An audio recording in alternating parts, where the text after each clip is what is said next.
You're listening to a Frequency Podcast Network production. The Brock and Dalby Podcast. This is the Brock and Dalby Podcast. Welcome to Thursday. My name is Brock. I'm Dalby.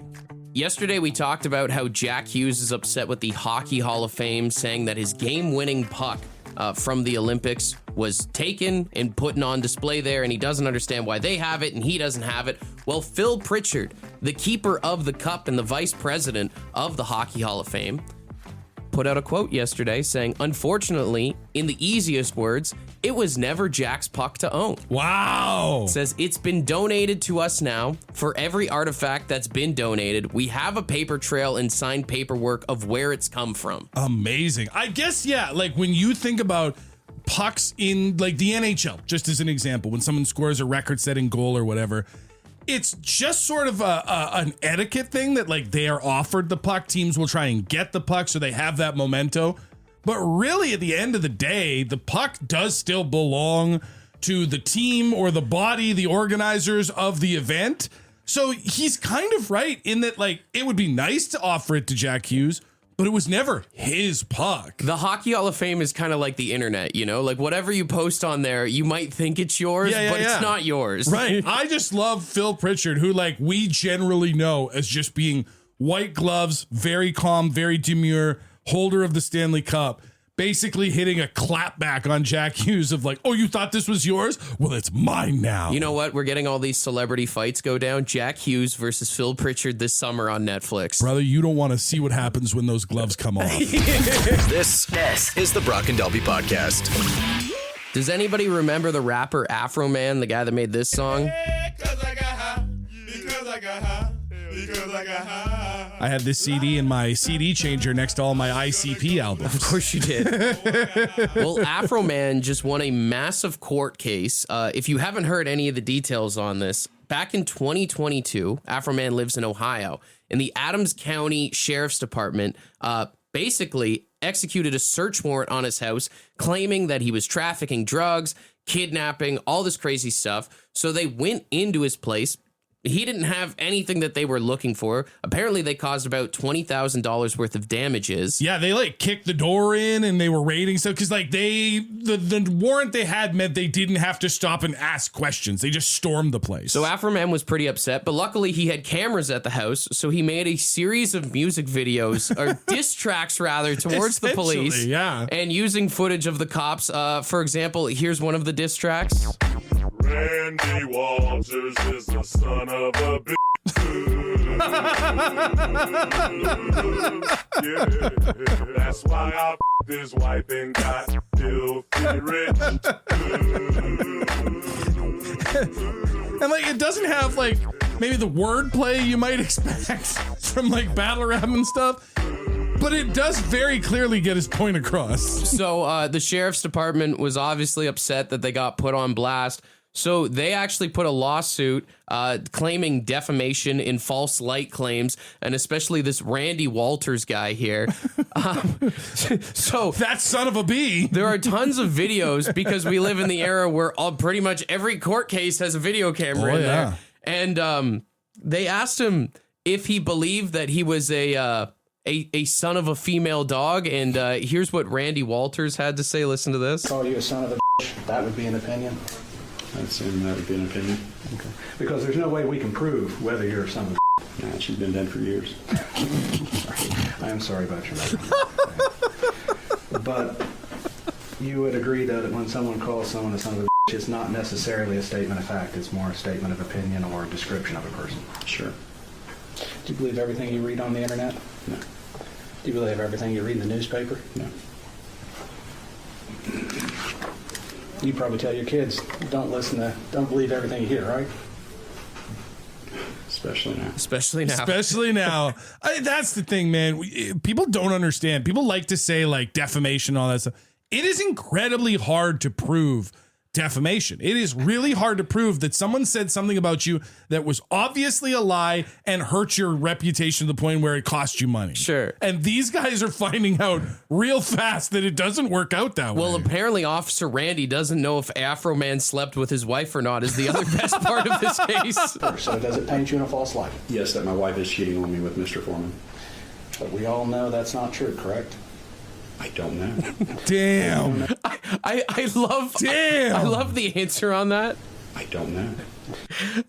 That's going to be a conversation at the dinner table if Randy and Mrs. Walter are still together. Listen to the rest of this here. Wait, you don't know if your wife's cheating on you or not? You want to go there? No, I just want to ask that question because you said we don't know. I just Been with need that the answer. woman since middle school. I know. I would hope she wouldn't. But you know what? Once somebody puts it out there for their fun and entertainment, it's out there. And it's a problem. So it's something we cannot verify the truth of?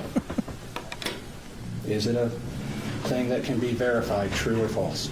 Ask your client. Ask your client. Ask your client. Are you sleeping with my wife? You have to tell me. The problem is I get that they're upset that obviously they've been put into this light, Yeah. but it's only making things worse. That's just it. Like, hey, listen, the videos were funny when they came out. They would have got about 5 minutes of play and then people would have moved on. Now it's everywhere because you decided to file a lawsuit. Those songs might end up on a Billboard chart somewhere now because of this. The Brock and Dalby Podcast. Looks like Ontario is expanding its alcohol rules to now let people bring their own drinks to outdoor community events. Really? Yes, starting April 30th, the Dougler announced that basically you can bring your own booze to designated sporting events in town or say like it's Canada Day fireworks or something like that. Now, there are some stipulations here. Sure, there would have to be. It's based on like municipalities and event organizers. They can essentially opt in to allow people to BYOB for events. So it's not like if you show up to like kids soccer, you can still be asked to leave if you've got the booze. But out. if for some reason your kid's soccer league was like, you know what, show up with your Coors Light backpack, that's totally fine. I believe what you're trying to say is if your kid's soccer organization is cool, and you're allowed to roll up. And I know this may sound silly, and I know we shake our heads at Dougie a lot, but his whole idea is it's to get people out in the community more. Right. Is Yeah, that yeah, how yeah. many community events do people just go, I don't want to go check that out. But if you can have a little drink on your own dime, Sure. that might encourage some more people to support local a little bit more. I get what you're saying. I get where his head is at. But do we really want people who would only go to the farmer's market if they could show up with a six-pack going to the farmer's market? Dude, if I could drink at the farmer's market, it would make what Courtney spends there a lot easier, to be honest with you. This is the Brock and Dalby Podcast. This is Brock and Dalby's $15,000 big bag of cash. Will you keep what you got or take another shot? All right, this morning we have got Dawson on the line. How you doing, brother? I'm doing pretty good. All right, the code word this morning was make me like Tom. Are you feeling lucky? Do you feel like you're going to be like Tom did yesterday and win some schmoola here? Tom did pretty well yesterday. Let me ask you this, Dawson, because yesterday we found out as we were playing the game that Tom had a limit set in his mind, or at least from his wife, the $500. Do you have a strategy here today, or are you just playing it by vibes?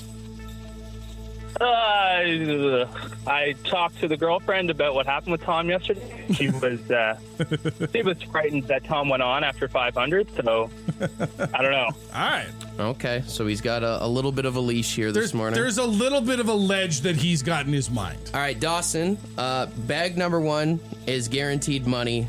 You ready to open it? I am indeed. All right, here we go. $150. $150. Barely anything, really. You want to keep going? Yes. Okay. Pretty easy. Let's move on that one. All right, let's see what's in vault number 2 here. $245. $245 that you didn't have this morning. How we feeling now, or how would your spouse feel about this? She would be happy with that. But I mean, you guys were talking about Tom's limit of 500. You're not even at half of that yet.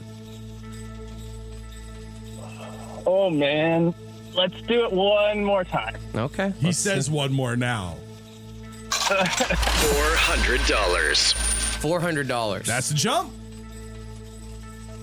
Yeah, I'm done. I'm done. Oh, 400. that's it? I'm done. Are you sure? Yeah. It's $400 richer than I was All right. 20 minutes ago. Okay. All right. Now, here's the thing. $400 is great. Yeah. Now, unfortunately for you, we do have to open up the rest of the vaults here this morning. 100%. My heart couldn't handle it, so I had to stop when I was on top. I want you to understand, Dawson, I don't know you personally, but I hope there is a lot of money in these vaults. Dude, listen. Don't do that to him. 3 vaults? Come on, we can keep going. Okay, are you ready, Dawson? Yeah. Okay. $510. $510. We'll see what's in vault number 5.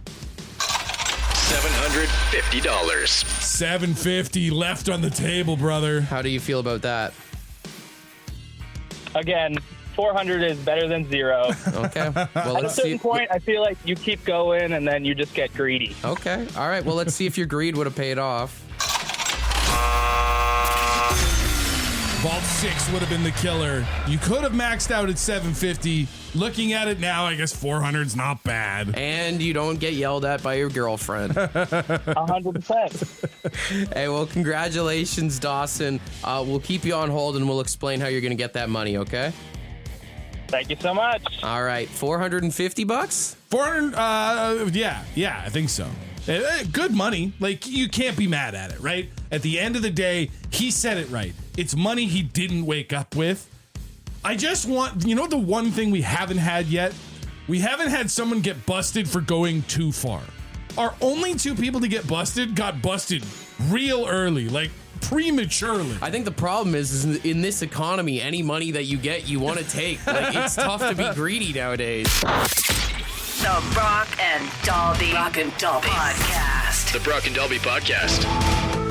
So not long ago, Barack Obama was doing like a podcast or a press conference or somewhere he was speaking, and he just very casually mentioned that there is alien information out there. He hadn't seen it, but it does exist. And that made Donald Trump jealous because we're not supposed to talk about Barack Obama anymore. So he released a statement saying that he was ordering his government to release as much alien information as they possibly could, which of course makes no sense because we already did this a few years ago. Sure. I mean, 2 years ago, that was the whole thing in the news, but also he can't release all the Epstein information, but he can release alien information. No. Well, because he's not in these files. What a wild turn of events it would be to find out that Donald Trump is actually an alien inside a human mech suit. Everything would make so much more sense. So what's his plans? So he basically just dumped it off into the lap of the people below him. It's kind of the story of his presidency. I have an idea. Now somebody else make it a real thing. So Pete Hegseth from the Department of Defense/War has been working on this, I guess, and they have taken the next step. Maybe the coolest website address of all time has been registered. Aliens.gov. And what's going to be on the website? It's an official White House website. You have to have official channels to get a .gov domain name.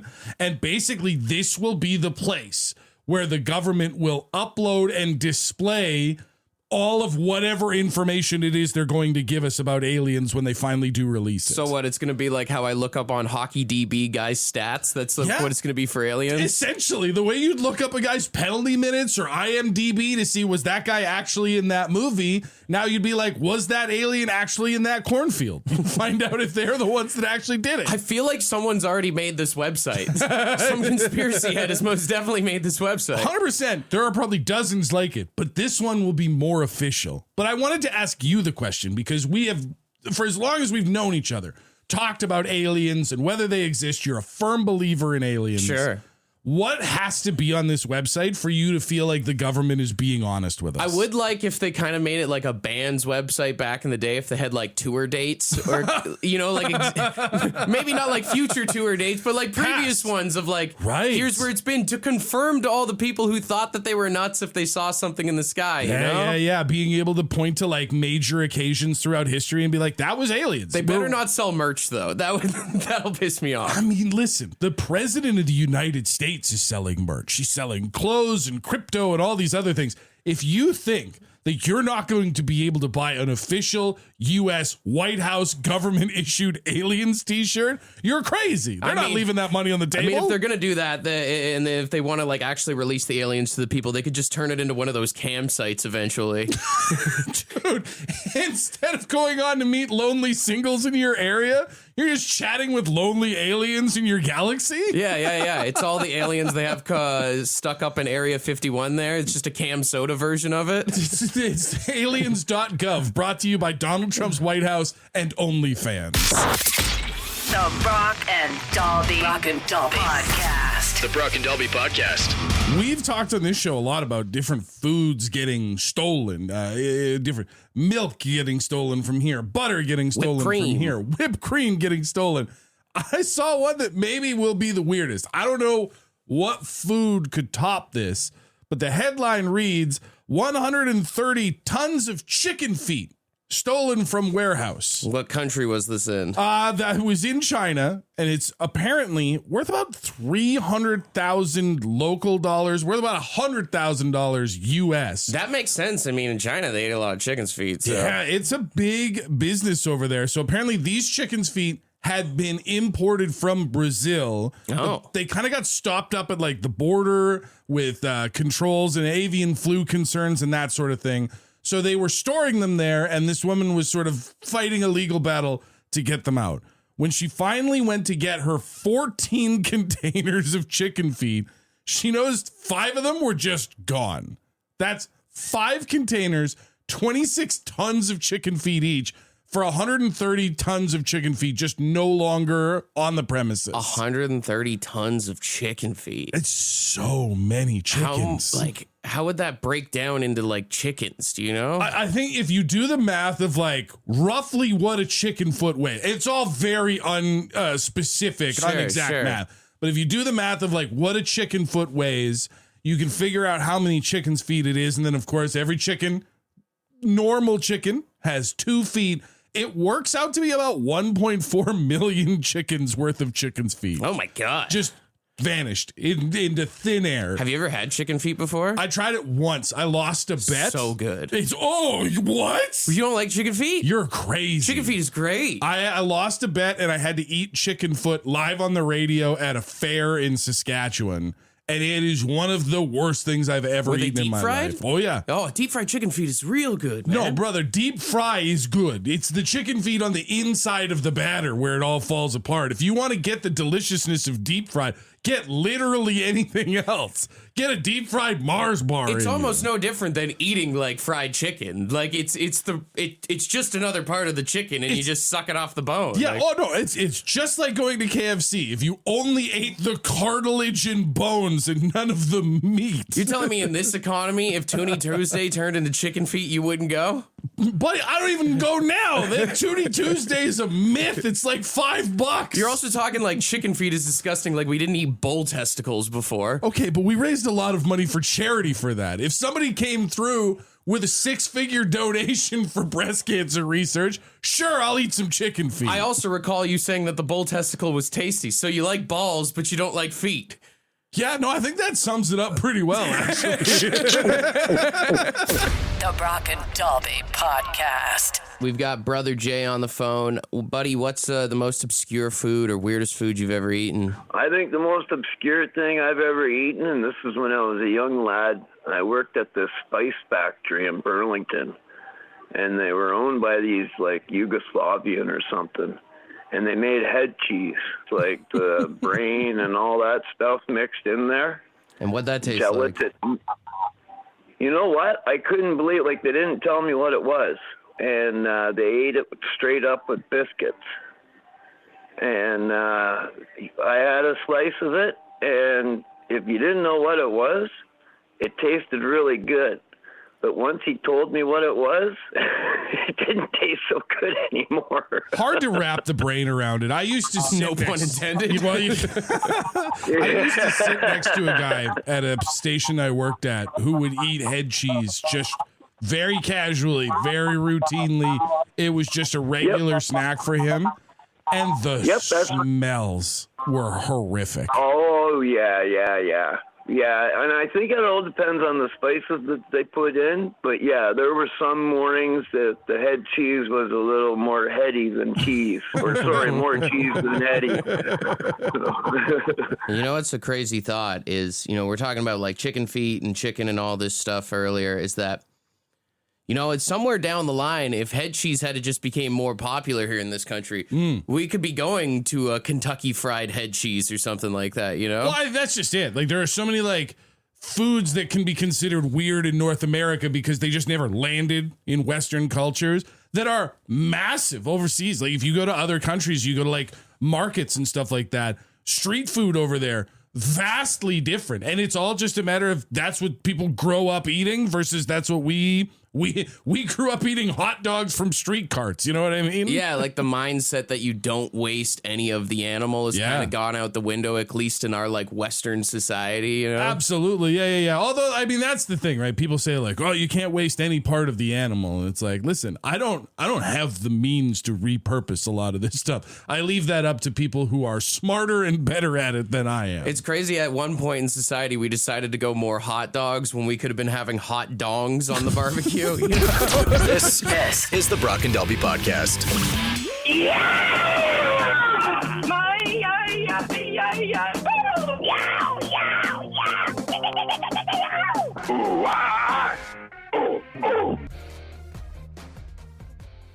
All right, we've got $100 in Lotto 649 tickets up for grabs for Saturday's jackpot here. It's an interesting clip we've got for you today for Rock Impressions. It's I don't even know the official name of the song. The Tra-la-la-la-la song? Tra-la-la-la-la-la-la-la-la. But you've chosen a specific part towards the middle of it. Yeah, we're going to do this part.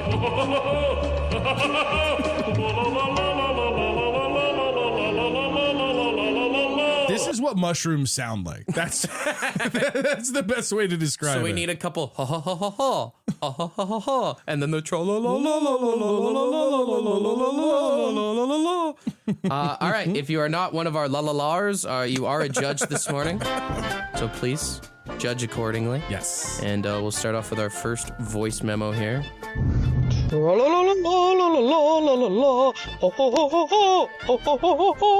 Kind of did the wrong part of the song, but had it a little backwards, but it sounded good. Good pipes. All right, we move on here.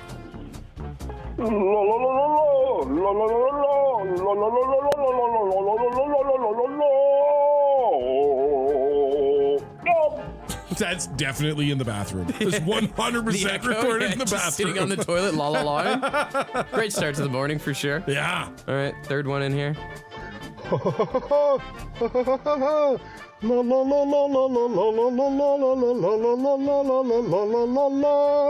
It's actually got a very nice voice. I mean, that's probably easily the most accurate of the ones that we've gotten so far. It's really good. Song. I believe that was Sterling who sent that in. Well done. All right, we'll do a couple more here. I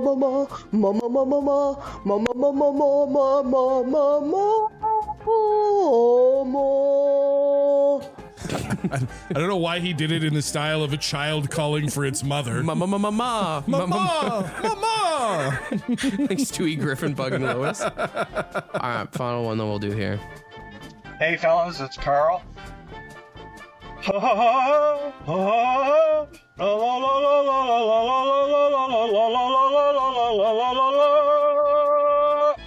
Good. It held the note at the end there. Very nice. Between Carl and Sterling. I think that's the two. Yeah, they're the two that did it the best, that did it properly, that followed the instructions. All right, here's how the real la la la sounds. All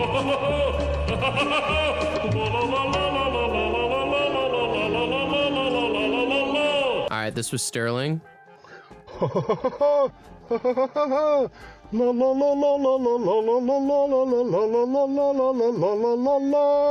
His la la la's were really good, but does Carl have the better ha ha ha? Hey, fellas, it's Carl. So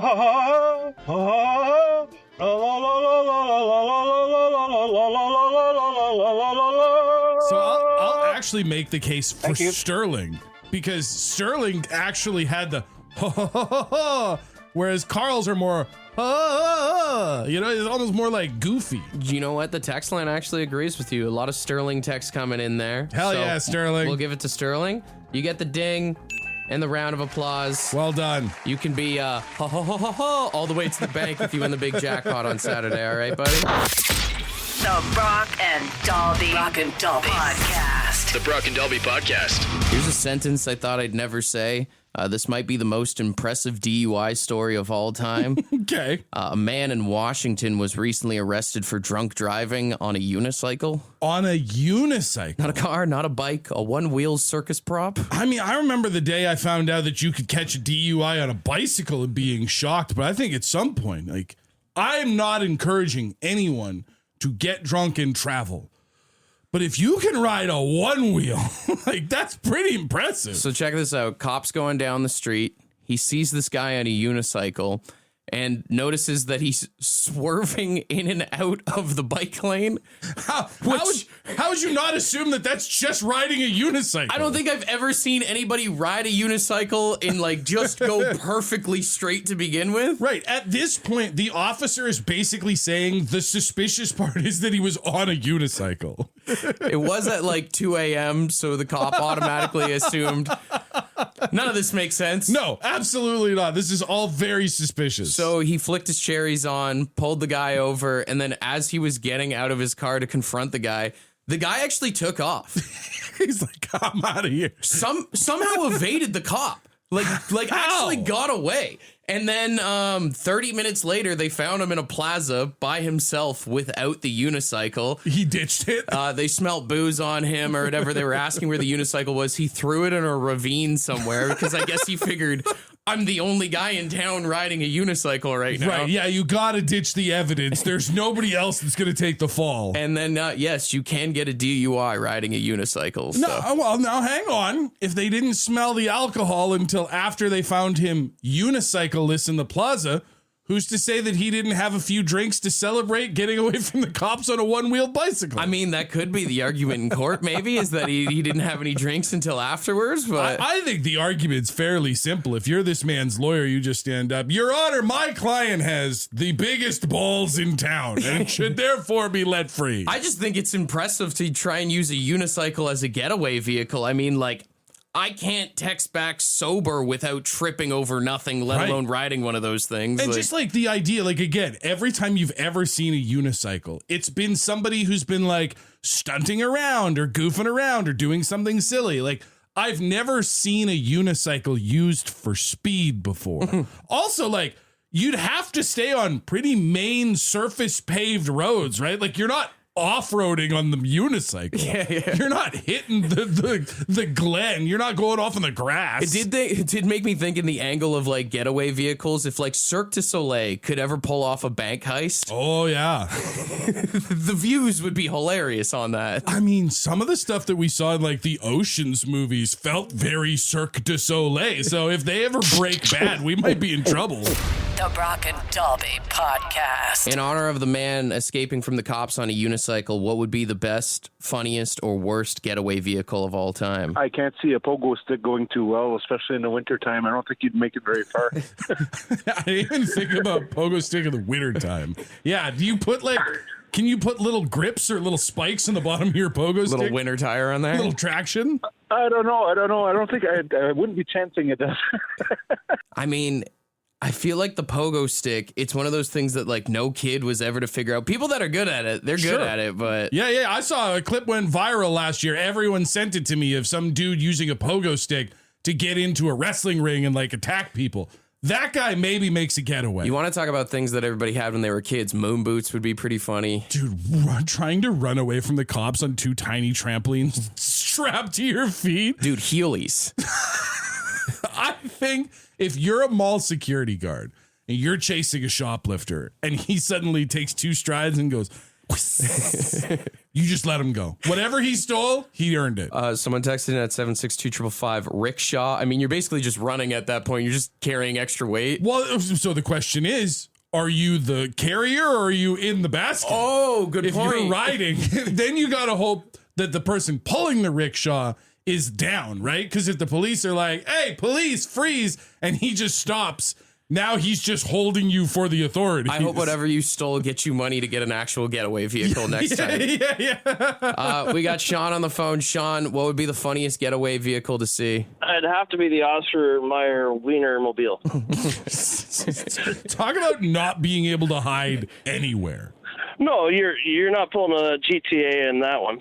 I would love to see a high-speed chase. No, it'd be great. You know, you might have to soup it up a little bit so it'd be more exciting. I was going to say, do you think it could be a high-speed chase? I mean, no, it'd probably go as fast as it takes you to digest a hot dog. Yeah. I just love the idea of having a getaway from the cops happen fully in a school zone, but nobody gets a ticket. Yeah. It just can't get going fast enough. Somebody else texted in, I mean, you know, we're talking about all this silly stuff, but actual vehicles like the Oscar Mayer Wiener Mobile, Kayla texted in a smart car. A smart car would be interesting because, like, they're a little smaller, might be a little bit more inconspicuous. You can't drive too fast because they're going to tip over. Can't drive too fast. Also, like, if the road conditions are anything other than perfect, you're probably in a bad way. You can't, like, sneak down a dirt road at a smart car, can you? It. Yeah. You're not going on the grids. All right, we got Jeff on the phone. Jeff, what do you think would be the funniest or worst getaway vehicle of all time? Dickie D, the old Dickie D ice cream carts. I used to drive one. I used to work for them 20 years ago. I turned my back and actually somebody tried to steal the bike from underneath me. Just to make a getaway with all the ice cream? Yeah. I turn around, there's the bells going, I turn around, and there he is trying to make away with the cart. Yo, I do think if you were making a getaway, all you got to do is, like, reach in, start throwing back some, like, SpongeBob ice creams back at someone. If you get it on the windshield of the cops, you should be good, you know? Yeah. It's like throwing items in Mario Kart. Worst case scenario, someone hits one of those Spider-Man pops and spins out in the car. Yeah. Everybody asks, what would you do for a Klondike bar? What would you do if a Klondike bar hit you in the face? I don't know, but he better run pretty fast. This is the Brock and Delby Podcast.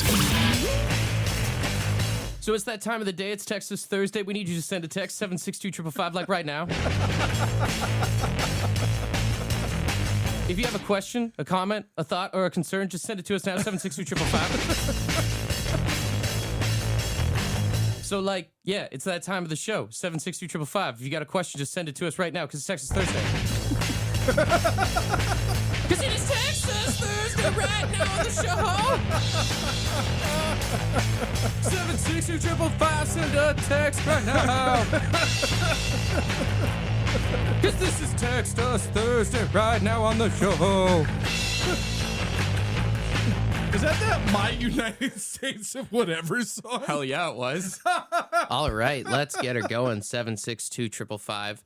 First one in here says, would you ever consider bailing on the Leafs and jumping a bandwagon to another team? Absolutely not. No, I don't think you can. You can't do stuff. That makes me so mad. Like when Vegas became a team and people were like, oh, I'm a Vegas Golden Knights fan or I'm a Seattle Kraken fan. And it's like, would you abandon your children? First of all, I don't think children is the right analogy because you have to raise your children. Nothing you do is going to make Toronto a better hockey team. Maybe children's wrong, but it's your family. All right? You've been a part of this family for so long and you're just going to bail? I've always believed that there is a grace period when a new team comes in the league that you can switch to for whatever reason, but then you got to stay there. You only get one. You know what I mean? So like when the Golden Knights came in or when the Kraken came in, there's like that one period right when they're starting that you can be like, maybe this team, I like their logo. I like their franchise. I like where they are, right? Growing up in the Northwest Territories, I just picked a team. I didn't have to go with like hometown vibes. I just feel like you pick a team and you stick with it. I'll say this, ladies or anyone, if you're dating a sports fan and they bail on their team, you cannot trust that person. They're probably going to cheat on you. I mean, you want to make that analogy. There are plenty of guys out there that will trade in for a newer, younger model. That's just like cheering for a new franchise. Date a Leafs fan. Look at all the stuff that we go through as a fanship. That's someone who's loyal. Yeah, if you want to date somebody who's depressed all the time, date a Leafs fan. Speaking of love, I guess someone said, what does falling in love feel like? I mean, it's you know what the best way to describe it is? It's smiling and not even knowing why you're smiling. To quote comedian Tom Segura, Do you remember the first time you ever had melted cheese and you realized you could have that all the time? It's like an addiction, you know? Honestly. Yeah. Yeah, it's just you're in a room with somebody and your day just feels better. No matter how it's been going, even if it was a good day, it just feels better now. That's falling in love. When you hear them fart and you go, nice. Nice. Well done. Nice. What's something that's not a cult but feels like a cult?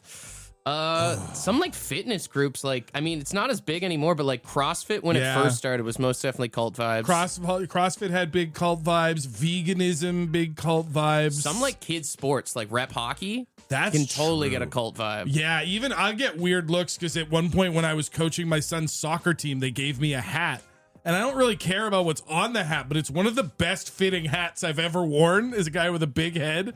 And then people will look at me and be like, oh yeah, I like that thing too. And I'm like, I don't care. My favorite thing growing up was all the dads that would get their kids hockey jackets and wear them around town like they played on the team. You're a grown man, and the age limit for this team is 14. I get being proud, but it's like, dude, you're not playing.